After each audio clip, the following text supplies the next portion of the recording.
बिहार में आज चौथे चरण में 55 विधानसभा निर्वाचन क्षेत्रों में 57.59% मतदान दर्ज किया गया। कुल मिलाकर मतदान शांतिपूर्ण रहा।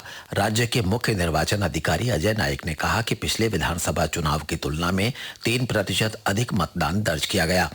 पुरुष मतदाताओं का प्रतिशत 54.2 और महिला मतदाताओं का 60.4 है।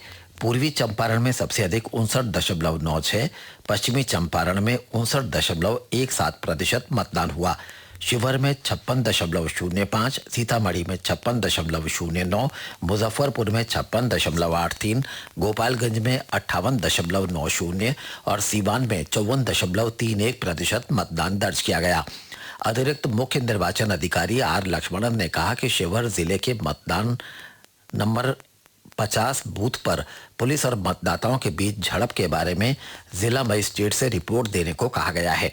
इस केंद्र पर हिंदुस्तानी आवाम मोर्चा उम्मीदवार लवली आनंद द्वारा मतदान प्रक्रिया में बाधा डालने के आरोप में उनके खिलाफ एफआईआर दर्ज की गई है। पांचवें और अंतिम चरण का मतदान 5 नवंबर को होगा और मतगणना 8 नवंबर को की जाएगी।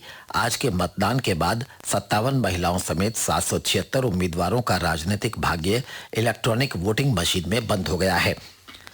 प्रधानमंत्री नरेंद्र मोदी ने बिहार के मुख्यमंत्री नीतीश कुमार और राष्ट्रीय जनता दल प्रमुख लालू प्रसाद पर आरोप लगाया है कि दोनों ने ही जुलाई 2005 में एक ही मंच से आरक्षण के प्रावधानों में समीक्षा करने की बात कही थी।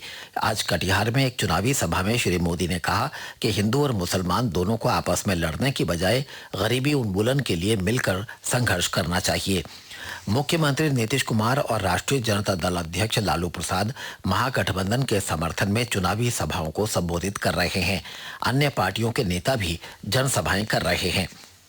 वित्त मंत्री अरुण जेटली ने कहा है कि प्रधानमंत्री नरेंद्र मोदी वैचारिक असहिष्णुता के सबसे बड़े शिकार हुए हैं। श्री जेटली ने फेसबुक पर आरोप लगाया कि कांग्रेस अनेक वामपंथी विचारक और कार्यकर्ता कई दशकों से भाजपा के खिलाफ वैचारिक असहिष्णुता अभियान चलाते रहे हैं। उन्होंने कहा कि विपक्ष की दो तरफा रणनीति है, संसद की कार्यवाही में बाधा डालना और संगठित प्रोपेगेंडा के जरिए ऐसा माहौल तैयार करना जिससे लगे कि भारत में सामाजिक तनाव की स्थिति है। राष्ट्रीय स्वयंसेवक संघ ने कहा है कि कुछ ताकतें हाल में देश में हुई निंदनीय घटनाओं का संबंध संघ से जोड़ रही हैं। संघ के महासचिव भैयाजी जोशी ने रांची में संवाददाता सम्मेलन में कहा कि संघ ऐसी घटनाओं की हमेशा निंदा करता है क्योंकि ये समाज के लिए ठीक नहीं होती। उन्होंने कहा कि हाल में हुई घटनाओं का सच सामने आना चाहिए। उन्होंने कहा कि इन घटनाओं का सच जानने के लिए इनकी तह में जाने की जरूरत है।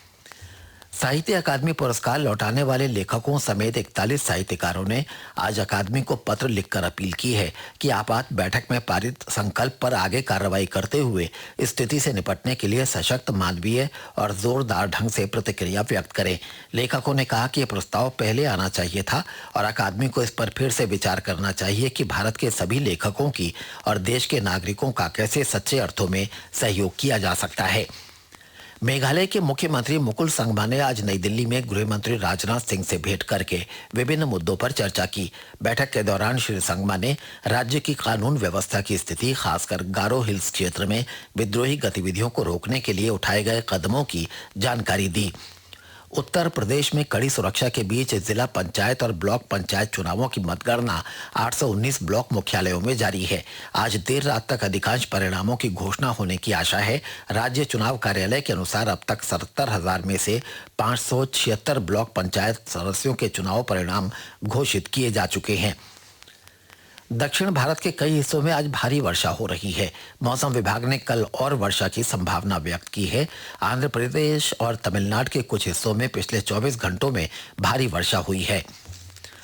सिंगापुर में शीर्ष वरीयता प्राप्त भारत की सानिया मिर्जा और मार्टिना हिंगिस की जोड़ी ने वर्ष के अंतिम WTA फाइनल्स में महिला डबल्स का खिताब जीत लिया है। फाइनल में आज सानिया और हिंगिस ने स्पेन की गरबाइन मुगुरुजा और कार्ला सुआरेज नवारो की जोड़ी को 6-0, 6-3 से हराकर इस सत्र में 9वां खिताब जीता।